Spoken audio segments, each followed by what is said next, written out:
पता चलता है कि नंबर 1 में साइबर क्राइम में नंबर 1 मेवात, मोटरसाइकिल और गाड़ियां चुराने में नंबर 1, गो कसी में नंबर 1, टॉप क्लास है। आप उसको इस तरह से अगर उनको इतनी इजी क्राइम का अगर आप एक समुदाय के एक नफरत भरी इससे अगर आप जोड़ेंगे, हमने हमेशा देखा है हरियाणा में मिनी पाकिस्तान है क्या वो? सब लोग नहीं, वो तो देखिए वो 85% देशद्रोही बात है जो आप कह रहे हैं। मिनी पाकिस्तान आप कैसे कह सकते हैं? देश में रह के किसी भी इलाके को, लोगों को छोड़िए, आप पत्रकार हैं, आप मिनी पाकिस्तान जैसा शब्द नहीं, आप मिनी पाकिस्तान जैसा शब्द खुद इस्तेमाल कर रहे हैं। बहुत जगह लोग इस्तेमाल कर रहे हैं। तो वो बिल्कुल जो नेता तो जाने क्या क्या करते हैं, नेताओं की कोई नीति थोड़ी। पाकिस्तान जिंदाबाद के नारे लगे थे। मैं ये कह रहा हूँ किसी भी चीज के अगर कोई भी गलत हुआ है तो उसको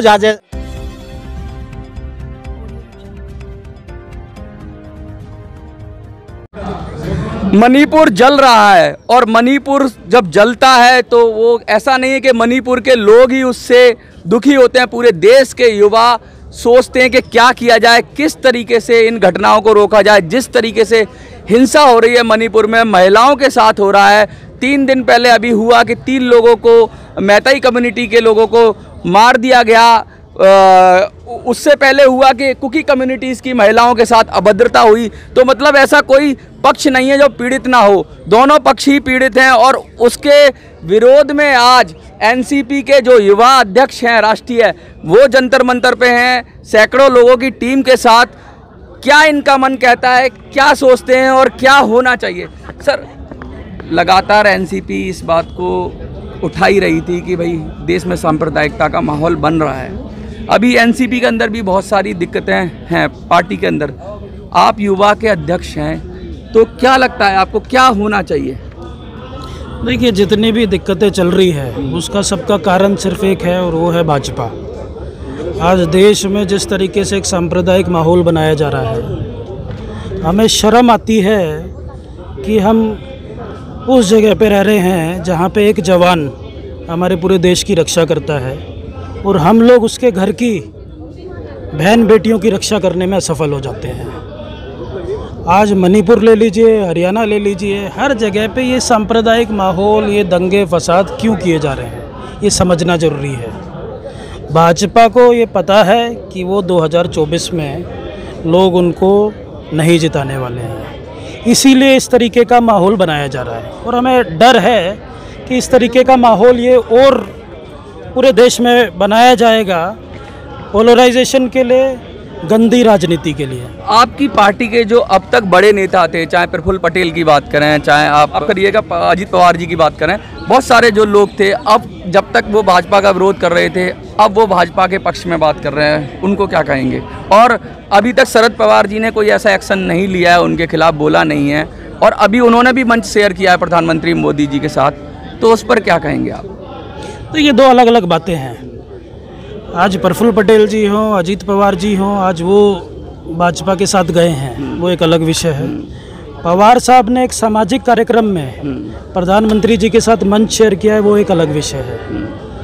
आप समझिए, लोग तो कुछ तो बातें कर ही रहे हैं ना, लोग तो ऐसे पता नहीं बात कर रहे हैं कि क्या पता कि एनसीपी को अब बीजेपी से कुछ बातचीत हो रही है, ऐसा तो नहीं है कहीं।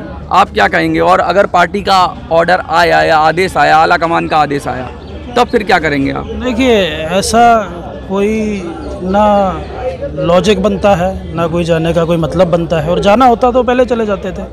पवार साहब अपने विचारों के साथ समझौता नहीं करेंगे। उसी तरीके से देश का कोई भी युवा हमारा साथी वैचारिक समझौते के लिए तैयार नहीं है। आज ये लोग वहाँ पे गए हैं, आज से पहले ये लोग करप्ट होते थे, अब भाजपा की वॉशिंग मशीन चलने लग गई है, तो अब ये लोग सब साफ हो गए हैं। तो इसका मतलब बस यही है कि जिन लोगों ने, वोटर्स ने इनको वोट दिया, उसका कोई मतलब नहीं है। कहते हैं कि स्टेट की पॉलिटिक्स होती है और देश की पॉलिटिक्स होती है, अलग अलग होती है। कभी हमने देखा है कि लेफ्ट कांग्रेस की धुर विरोधी रहे एक स्टेट के अंदर, लेकिन वो दूसरे पूरे देश में साथ लड़ते हैं। तो क्या ऐसा नहीं हो सकता कि शायद स्टेट के अंदर अलग विषय हो और देश के अंदर हो? क्योंकि अभी तक पत्ते खुले नहीं हैं पूरी तरीके से। तो क्या लगता है आपको, जल्दबाजी होगी, राजनीतिक बयानबाजी? मुद्दे प्रदेश में अलग अलग हो सकते हैं, उसमें कोई शक नहीं, लेकिन विचारधारा एक ही होती है। और हम लोगों की विचारधारा है, सेक्युलर विचारधारा है, सभी धर्मों को, सभी जातियों को हम साथ में लेके चलते हैं। उनको विभाजित करके हम गंदी राजनीति नहीं करते। मोदी जी तो लगातार कहते हैं कि सबका साथ, सबका विश्वास, तो वो भी तो वही बात कहते हैं जो आप कह रहे हो। वो भी तो चरखा चलाते हैं गांधी जी का, और मोदी जी का सम्मान तो शरद पवार जी का भी सम्मान करते हैं, और शरद पवार जी भी अगर प्रधानमंत्री हैं तो उनका सम्मान करते हैं। पार्टी से विरोध हो सकता है, लेकिन क्या पॉलिसी पे आप कुछ कहेंगे उनकी? देखिए, सबका साथ सबका विकास भाजपा की कथनी और करनी में बहुत अंतर है। सबके साथ की बात करते हैं, लेकिन वहीं पे हरियाणा में दंगे करवाते हैं, मणिपुर में जलवाते हैं। हरियाणा में दंगे जो कहा जा रहा है, हरियाणा के उसमें कांग्रेस के विधायकों का नाम आ रहा है, और मेवात का जो एरिया है वहाँ पर जो दंगे हुए हैं उसमें समुदाय विशेष ने पत्थरबाजी की, बहुत पूरी तरीके से लोगों पे मारा, जो साफ साफ फुटेज आ रहा है। तो उसमें क्या लगता है आपको कि इसमें फिर किसी पार्टी को दोष देना? ये पूरा हरियाणा जानता है ये दंगे करवाने की किसकी हमेशा रणनीति रही है। कह रहे हो कि बीजेपी कंट्रोल करती है समुदाय विशेष को? नहीं, देखिए, ये एक आज पूरे देश में जिस तरीके से एक माहौल बनाया जा रहा है, एक समुदाय को टारगेट किया जा रहा है। क्या टारगेट किया था? मैं बात की बात करूं, क्या ऐसा टारगेट किया था उन लोगों को? क्या कह दिया? अगर कोई स्टेट मोनू मानेसर की बात रखेंगे अभी आप, कोई अगर आदमी कह देता है, वैसे तो उसके बयान में इतना नहीं है, अगर कोई कुछ कह भी देता है तो क्या उस पर पूरी कम्युनिटी निकल के जला देगी देश को? क्या ये सही है? आप उसको जस्टिफाई करेंगे? कोई सड़क छाप कार्यकर्ता अगर किसी को उकसाने का काम करता है, सांप्रदायिकता को भड़काने का काम करता है, ये बिल्कुल गलत है। जांच एजेंसी वो किस शय पे कर रहा है ये भी समझना बड़ा जरूरी है। सर, जांच एजेंसियां जो कह रही हैं, मेवात का नाम अब तक जो है ना क्राइम में सबसे टॉप पे रहता है। जांच एजेंसियां जो जांच कर रही हैं उसमें ये तथ्य निकल के सामने आया है कि ये कोई उकसावे की कार्रवाई नहीं थी, ये प्री प्लान था पूरा प्रोग्राम, क्योंकि गन्स थे, पत्थर थे, हथियार थे, और वो अचानक एक बयान से नहीं हो सकते जैसा। और जिस तरह से थाना फूका गया, साइबर थाना फूका गया, तो ये सब आपको मतलब अगर सीधा सीधा कह देना, किसी पार्टी को ब्लेम कर देना, वो पॉलिटिक्स के लिए ठीक है। इंटरनली आप क्या समझते हो? क्या कुछ देश विरोधी तत्व शामिल है इसमें? मेवात के आप इतिहास में जाइए, 600 साल से वो समुदाय हरियाणा में एक मिसाल कायम करके रह रहा है आपसी एक प्रेम भाव के लिए। आज उनको कोई मोनू मानेसर जो आपने नाम लिया, वो कोई सड़क छाप कार्यकर्ता अगर वो भड़काने का काम करता है तो ये बहुत ही गलत है।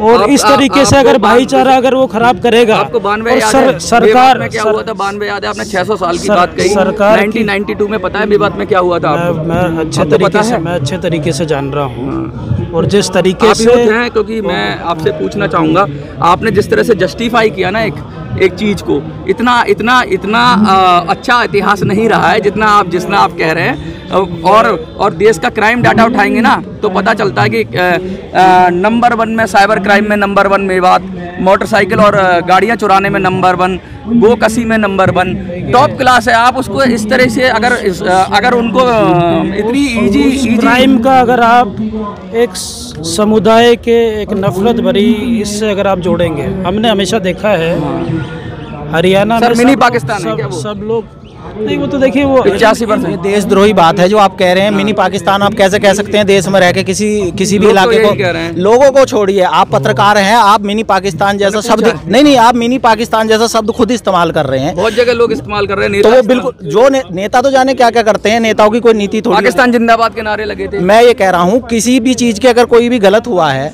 तो उसको जांच एजेंसियां देख रही हैं, वो ना आपको पता है अभी ना हम तक पता है। जो प्राइमरी या प्रीवियस सूचनाएं हैं उनके आधार पे ये है कि एक समुदाय वहाँ पे शोभा यात्रा निकाल रहा था। साफ नहीं दिख रहा सर आपको? नहीं, सुनिए, दिखता कुछ नहीं है, मेरी बात सुनिए। नहीं दिखता? नहीं, दिखता कुछ नहीं है, समझना पड़ता है। इतनी सारी गाड़ियां जला दी गई। अरे सर, बात तो सुनिए, लोगों को 5-6 लोगों को मार दिया गया। अगर आपकी मेरी लड़ाई हो रही है तो इसमें अब ये तय तो बाद में होगा ना किसने किसको कितनी गालियां दी। बहरहाल लड़ तो हम दोनों रहे हैं ना। आपका कहने का मतलब ये है कि अभी सत्य सामने नहीं आया है? सत्य सामने जब तक नहीं आएगा। दूसरी बात ये है, मैं ये कह रहा था कि जो एक समुदाय वहाँ शोभा यात्रा निकाल रहा था, हथियार उनके पास भी थे। फुटेज की अभी आपने थोड़ी देर पहले बात की, तो फुटेज आप देखें। यही सवाल हमने दिग्विजय सिंह से पूछा कि भाई वो हथियार उनके पास भी था, तो जो पुलिस ने क्लैरिफाई किया कि हथियार उनके पास नहीं थे, जो गन्स थी वो सादा वर्जी में पुलिस थी।